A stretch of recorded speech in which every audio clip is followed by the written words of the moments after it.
এই মুহূর্তে বাংলাদেশের পরিস্থিতি আপনারা জানেন, চাকরিতে সংরক্ষণ আর তাই নিয়ে কিন্তু উত্তাল বাংলাদেশ। ছাত্র যুব আন্দোলন, সংঘর্ষ, মৃত্যুর ঘটনা আর নবান্নও কিন্তু নজর রাখছে এ বিষয়ে। আরো বিস্তারিত সোমরাজ আমাদের জানাবে। সোমরাজ, বাংলাদেশের পরিস্থিতি উত্তাল হয়ে উঠেছে, উত্তেজনা, দফায় দফায় মৃত্যু এবং নবান্নের তরফ থেকেও তো নজর রাখা হচ্ছে এই পরিস্থিতির ওপর। দেখো, একদমই নবান্নের তরফে গোটা বিষয়টি নিয়ে ইতিমধ্যেই কেন্দ্রীয় সরকারের সঙ্গে কথা বলা হয়েছে, যেটা সূত্র মারফত খবর। পাশাপাশি রাজ্যের কেউ আটকে রয়েছেন কিনা, বিশেষত রাজ্যের কোনো পড়ুয়া আটকে রয়েছেন কিনা সেই বিষয় নিয়ে দিল্লিতে রাজ্যের যিনি রেসিডেন্সিয়াল কমিশনার আছেন তাকে ইতিমধ্যেই নির্দেশ দেওয়া হয়েছে যাতে অবিলম্বে কেন্দ্রের সঙ্গে যোগাযোগ রাখা হয় এবং পাশাপাশি যদি কেউ আটকে থাকে তাহলে তাকে কিভাবে ফেরত ব্যবস্থা করা হচ্ছে গোটা বিষয়টি নিয়ে যাতে কেন্দ্রীয় সরকারের সঙ্গে যোগাযোগ রাখে রাজ্যের রেসিডেন্সিয়াল কমিশনার যিনি দিল্লিতে রয়েছেন তাকে ইতিমধ্যেই নির্দেশ দেওয়া হয়েছে বলে নবান্ন সূত্রে খবর। পাশাপাশি গোটা বিষয়টি নিয়েও রাখছে নবান্ন। বেশ,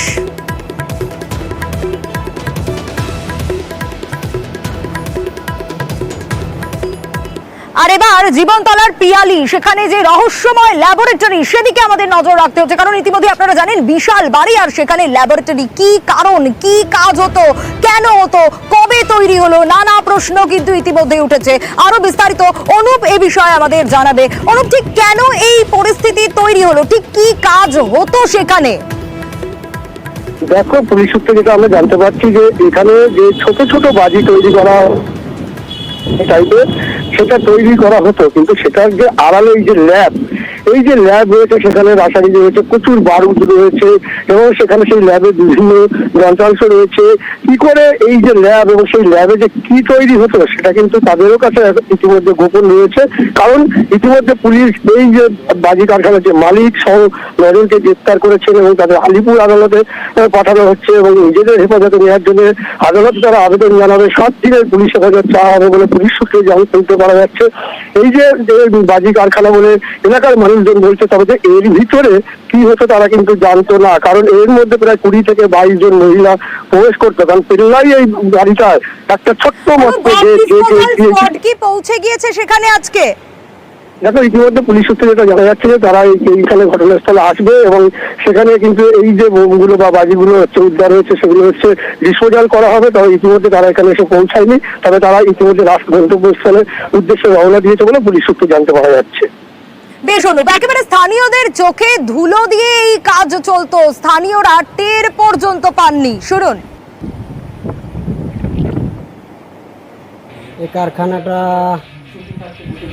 8-9 মাস কি নামানো হতো গাড়ি থেকে?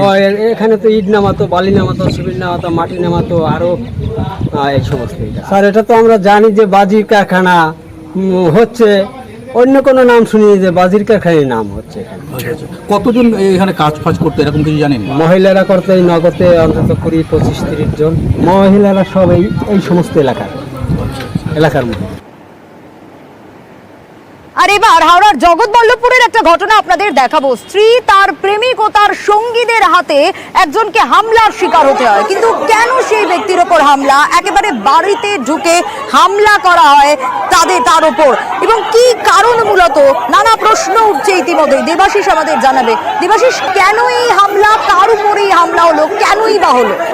দেখো, জগৎবল্লভপুরে দক্ষিণ মাজু রথতলা এলাকার বাসিন্দা শ্রীকান্ত দে, যাকে মারধর করতে দেখছি, নীল জামা পরাতে শ্রীকান্ত দেখে তাকে মারধর করতে বেশ কয়েকজন মানুষ, তারা ঘরে ঢুকে হামলা, শ্রীকান্ত বাবুর মা, শ্রীকান্ত বাবুর বোন সবাইকে মারধর করে এবং এই মারধরের ঘটনা হয় একেবারে পুলিশের সামনে। মূলত শ্রীকান্ত বাবুর স্ত্রীর সঙ্গে পার্শ্ববর্তী গ্রামের এক যুবকের সঙ্গে বিবাহ বহির্ভূত সম্পর্ক রয়েছে। সেই সম্পর্কের জেরেই কিন্তু তার স্ত্রী তার প্রেমিকের সঙ্গে তার সন্তানকে নিয়ে চলে যায়। দীর্ঘদিন ধরে এই শ্রীকান্ত বাবু তার সন্তানকে ফেরত চায়, ফেরত না পেয়ে কিন্তু যখন গতকাল রাত্রিবেলা এই স্ত্রীর প্রেমিকার সঙ্গে দেখা হয়, তার বাবার সঙ্গে দেখা হয়, সেখানে কথা কাটাকাটি রাস্তায় তাকে মারধর করে বলে অভিযোগ।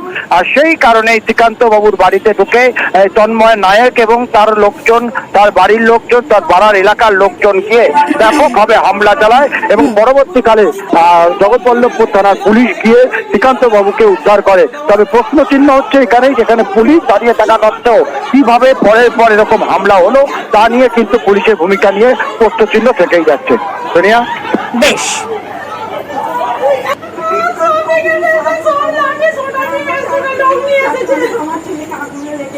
হয়েছিল?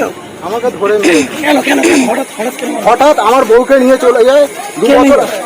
দু বছর আগে যে কোনো সমস্যা হচ্ছিল ওনার বাবা মাকে বলি নিয়ে যায় কে? ওনার ছেলে ফিরলাম বিরতির পর। বিরতিতে যাওয়ার আগে আপনাদের বলছিলাম যে এবার মঞ্চের দিকে নজর রাখবো, কটা মঞ্চ থাকছে, কিভাবে প্রস্তুতি চলছে, সব ছবি দেখাবো আপনাদের। মূল মঞ্চ থাকছে এবার, তার সঙ্গে থাকছে আরো দুটি মঞ্চ, অর্থাৎ মোট 3টি মঞ্চ থাকছে।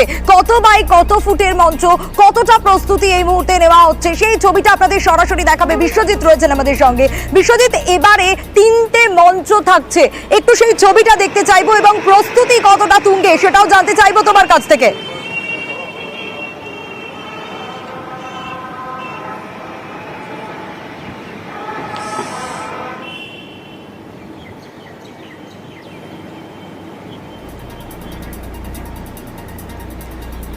বিশ্বজিৎ, তোমার কাছে যাবো, তবে তার আগে একটু দেখি যে মঞ্চটা ঠিক কিরকম। 3টি মঞ্চ রয়েছে, একদিকে মূল মঞ্চ আর তার সঙ্গে আরো দুটো মঞ্চ, এবং এই যে মূল মঞ্চ সেই মূল মঞ্চই কিন্তু এবার থাকছে 52 ফুট বাই 24 ফুটের, এবং এখানে তৃণমূলের শীর্ষ নেতারা থাকবেন, সাংসদ বিধায়ক থাকবেন, মন্ত্রীরা থাকবেন এবং আমন্ত্রিত যারা তারাও থাকবেন। আপনাদের যেমনটাই জানাচ্ছিলাম, আরো দুটি মঞ্চ থাকবে এই মূল মঞ্চের সঙ্গে। একটা মঞ্চ থাকবে 48 বাই 24 ফুটের, এবং সেখানে তৃণমূলের কাউন্সিলর যারা তারা বসবেন মূলত, এবং এছাড়াও 40 বাই 24 ফুটের আরো একটা মঞ্চ থাকছে, এবং যা জানা যাচ্ছে তাতে মূল মঞ্চে ওঠার জন্য কিন্তু সিঁড়ির বদলে র্যাম্প থাকতে পারে। একেবারে ছবিটাও দেখাবো, প্রস্তুতি কতটা জোরদার সেটাও দেখবো। বিশ্বজিৎ রয়েছেন আমাদের সঙ্গে। বিশ্বজিৎ, এই মুহূর্তের প্রস্তুতির ছবিটা একটু দেখতে চাইবো। একদমই শেষ মুহূর্তের প্রস্তুতি আমরা দেখাবো যে 21-এর মঞ্চ আগামীকাল, সেখানে সকাল থেকেই নেতা নেত্রীদের সমাবেশ হবে। আর এই যে মূল মঞ্চে এখনো যেখানে বক্তব্য রাখবেন, অর্থাৎ পোডিয়াম, মুখ্যমন্ত্রী মমতা বন্দ্যোপাধ্যায় থেকে শুরু করে তৃণমূল নেতৃত্ব, শীর্ষ নেতৃত্ব, সেলিব্রিটিরা থাকবেন, তারা বক্তব্য রাখবেন। আর সেই বক্তব্য রাখার যে পোডিয়াম, সেখানে রং করার কাজ চলছে এই মুহূর্তে। এখনো কোথাও 19-20 রয়েছে কিনা সেই সমস্ত খতিয়ে দেখা হচ্ছে। এবং এই যে 52 ফুট বাই 24 ফুটের মূল মঞ্চ, যেখানে অমর 21শে জুলাই শহীদ স্মরণ শ্রদ্ধাঞ্জলি যে মূল ব্যানার রয়েছে, সেখানে মমতা বন্দ্যোপাধ্যায় তো মঞ্চের উপর বক্তব্য রাখবেন, তার সঙ্গে শীর্ষ নেতৃত্ব তারা বক্তব্য রাখবেন। এবং একই সঙ্গে আমরা যদি দেখি যে এই মঞ্চের পাশাপাশি আরো দুটো মঞ্চ করা হয়েছে, সেই মঞ্চ দুটোতেও থাকবেন। একটাতে যেমন জেলা থেকে আসা নেতৃত্ব থাকবেন, কাউন্সিলররা থাকবেন, আর মূল মঞ্চে তো মমতা বন্দ্যোপাধ্যায় সহ শীর্ষ নেতৃত্ব থাকবেন, সেলিব্রিটিরা থাকবেন, সাংসদ এবং মন্ত্রীরা থাকবেন। আর পাশাপাশি শহীদ যারা রয়েছেন, বন্দন দাস, মুরারি মোহন চক্রবর্তী, বিভিন্ন এই 13 জন যে শহীদ 1993 সালের 21শে জুলাই যারা শহীদ হয়েছিলেন মেয়র রোডে, সেই শহীদদের উদ্দেশ্যে শহীদ পরিবারকে শ্রদ্ধা জানাতে সেখানেও আলাদা একটি মঞ্চ থাকবে, সেটি 40 ফুট বাই 24 ফুট, অর্থাৎ এই 3টি মঞ্চ থাকবে মূল মঞ্চ, তার পাশাপাশি এই দুটি মঞ্চ। এবং সেই মঞ্চ এখনো চূড়ান্ত পর্যায়ের যে কাজ, সেই কাজ চলছে। এই মঞ্চের সঙ্গে যে সাউন্ড সিস্টেম থাকবে, আর এই ধর্মতলা চত্বর যেখানে মঞ্চ হচ্ছে, ঠিক তার চারপাশে রীতিমতো সিসিটিভি যে ক্যামেরা, সেই সিসিটিভি ক্যামেরায় একেবারে মুড়ে ফেলা হচ্ছে, অর্থাৎ নিরাপত্তার কড়াকড়ি। পাশাপাশি লালবাজার থেকে ঊর্ধ্বতন আধিকারিকরা যেমন থাকবেন, তেমনি প্রায় 5000 পুলিশ কর্মী রাস্তায় নামছেন, 4000 তৃণমূল কংগ্রেসের স্বেচ্ছাসেবক তারা থাকবেন। থাকবে বিভিন্ন জায়গায় হেল্প ডেস্ক, হেল্প বুথ থাকবে। কলকাতা পুলিশের যেমন আলাদা করে থাকবে, তেমনি তৃণমূল কংগ্রেসের তরফ থেকেও বিভিন্ন জায়গায় বুথ থাকবে। পাশাপাশি দমকলের বিভিন্ন গাড়ি তো থাকবেই, মোটর বাইক, যেহেতু মিছিল থাকবে বিভিন্ন জায়গায়, তার বলার অপেক্ষা রাখে না। এবং বিভিন্ন প্রান্ত থেকে তৃণমূলের কর্মী সমর্থকরা আসতে শুরু করেছেন, সেই ছবিটাও একটু দেখাবো আপনাদের। একদিকে গীতাঞ্জলি স্টেডিয়ামের দিকে নজর রাখবো, কারণ সেখানেও কর্মী সমর্থকদের জন্য থাকা খাওয়ার ব্যবস্থা রয়েছে।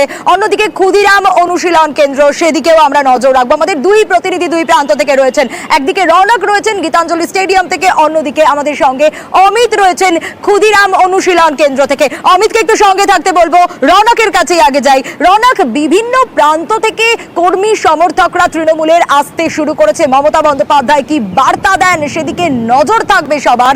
কিন্তু এই মুহূর্তের ছবিটা, থাকা খাওয়ার বন্দোবস্ত তো রয়েছে, এই মুহূর্তে কি ছবি দেখতে পাচ্ছ?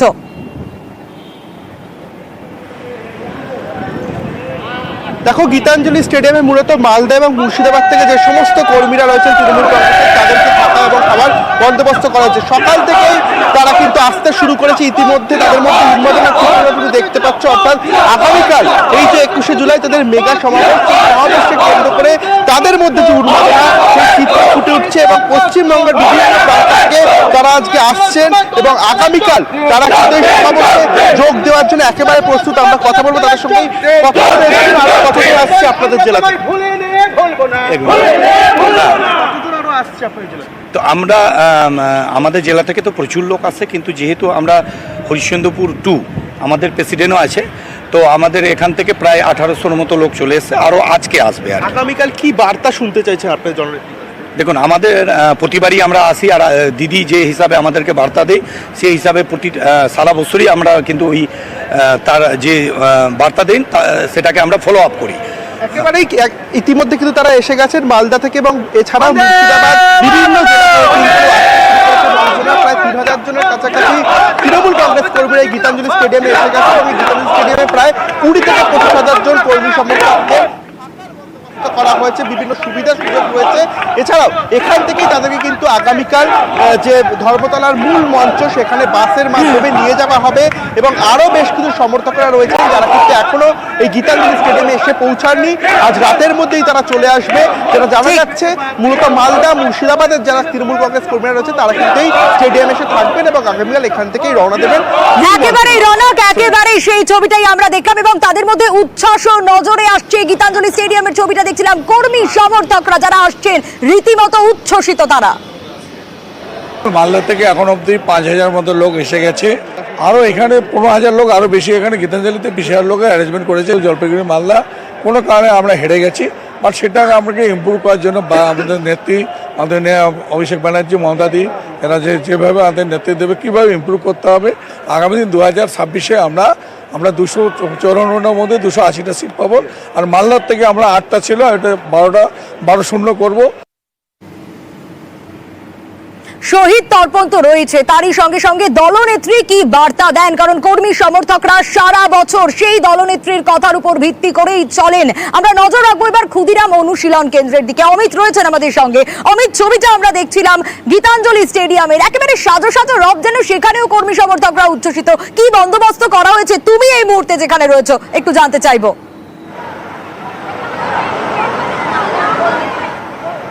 একদিকে যেমন ধর্মতলায় সভামঞ্চের কাজ চূড়ান্ত প্রস্তুতি চলছে, অন্যদিকে 18 তারিখ থেকেই শহর কলকাতায় রাজ্যের বিভিন্ন প্রান্ত থেকে বিভিন্ন জেলা থেকে কর্মী সমর্থকরা আসতে শুরু করেছেন। এই মুহূর্তে আমি রয়েছি ক্ষুদিরাম অনুশীলন কেন্দ্রে, যেখানে রাজ্যের পশ্চিমাঞ্চল বলা যেতে পারে বাঁকুড়া, পুরুলিয়া, ঝাড়গ্রাম জেলা থেকে কর্মী সমর্থকরা আসতে শুরু করেছেন। এবং এখানে তুমি দেখতে পাচ্ছ বিভিন্ন জেলার যারা কর্মী সমর্থক রয়েছেন তারা রয়েছেন। সেক্ষেত্রে আপনারা কোথা থেকে আসছেন? আপনারা কোথা থেকে আসছেন, কোথা থেকে এসেছেন? পুরুলিয়া থেকে। পুরুলিয়া। কবে এসেছেন? কালকে। কবে এসছেন আপনারা? কবে এসছেন? আজকে।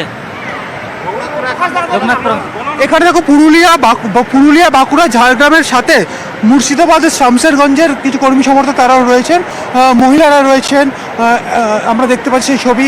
একেবারে 18 তারিখ থেকে আসতে শুরু করেছেন, কালকে রাতেও একাধিক কর্মী সমর্থক এসেছেন এবং কিছুক্ষণ আগেই রাজ্যের মন্ত্রী অরূপ বিশ্বাস, যেহেতু এই ক্ষুদিরাম অনুশীলন কেন্দ্রের এই পুরো নেতা কর্মী সমর্থক দেখভালের দায়িত্ব তাকে দেওয়া রয়েছে, সেক্ষেত্রে তিনি কিছুক্ষণ আগে এসেছেন এবং তিনি যেটা জানাচ্ছেন প্রায় এখানেই এই ক্ষুদিরাম অনুশীলন কেন্দ্রে প্রায় 5,500 কর্মী সমর্থক ইতিমধ্যে চলে এসেছেন। একেবারে প্রায় 5,500 কর্মী সমর্থকরা ইতিমধ্যেই এসে গিয়েছেন ক্ষুদিরাম অনুশীলন কেন্দ্রে এবং আরো কর্মী সমর্থকরা আসছেন, কিন্তু যারা এসে গিয়েছেন তাদের উচ্ছ্বাস তো নজরে আসছে। আমরা এই কলকাতা রাজপথ 21শে জুলাই প্রতি বছরের ন্যায় এবারও আমরা এসছি এবং কালকে দিদি আমাদের কি ডাক নির্দেশনা দেয়, আমাদের নেতা অভিষেক ব্যানার্জি কি নির্দেশনা দেয়, যা নির্দেশ দিবে আমরা তা পাথেয় করে আমাদের জেলাতে গিয়ে, ব্লকে গিয়ে, অঞ্চলে বুথে গিয়ে সে ডাক পাড়া, গ্রাম, মহল্লায় আমরা মানুষকে বার্তা দিব। যে কালকে যে 21শে জুলাই মঞ্চে দলনেত্রী মমতা বন্দ্যোপাধ্যায় এবং অভিষেক ব্যানার্জি আমাদের যে নির্দেশ দিবে, সেই নির্দেশ আমরা মুর্শিদাবাদ জেলা এবং শামশেরগঞ্জ ব্লক চাচণ্ড আমাদের যে চাচণ্ড অঞ্চল প্রত্যেকটা বুথ ভিত্তিক আমরা যে নির্দেশ দিবে সেই নির্দেশটাকে সবার সামনে আমরা মানে আলোচনা করবো, অক্ষরে অক্ষরে পালন করব। গীতাঞ্জলি স্টেডিয়ামের ছবি আপনাদের দেখালাম, ক্ষুদিরাম অনুশীলন কেন্দ্রের ছবি দেখালাম, এবার সেন্ট্রাল পার্কের ছবি দেখাবো, কারণ সেখানেও তৃণমূল কর্মী সমর্থকদের জমায়েত। একটু ছবিটা দেখি, ভেঙ্কটেশ্বরের কাছ থেকে বাকিটা জানবো। ভেঙ্কটেশ্বর, এখানেও তো থাকা খাওয়ার বন্দোবস্ত করা হয়েছে কর্মী সমর্থকদের জন্য। কোন কোন জেলা থেকে এখানে এসেছেন কর্মী সমর্থকরা?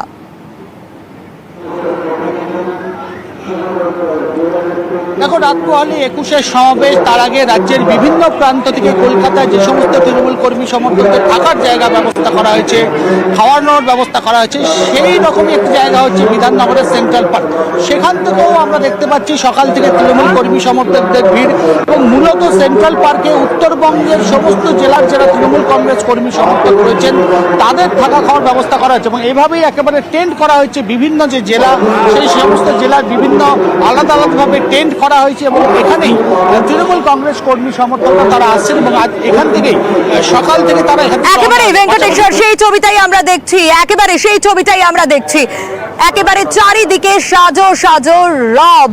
যখন এই ছবিটা আমরা দেখছি, তারই পাশাপাশি আরো একটা ছবি আপনাদের দেখাবো। তৃণমূলের কর্মী সমর্থকরা তৃণমূলকে কতটা ভালোবাসে এই ছবিটা দেখার পর বুঝতে পারছেন নিজের পায়ে দাঁড়াতে পারেন না নাজির, অথচ প্রতি বছর নিয়ম করে 21শে জুলাইয়ের মঞ্চে তিনি আসেন, উত্তর দিনাজপুর থেকে আসেন 21-এর সমাবেশে যোগ দিতে, এবং আগামীকাল 21শে জুলাই, আজই কিন্তু চলে এসছেন তিনি শহর কলকাতায়, একেবারে মঞ্চের সামনে।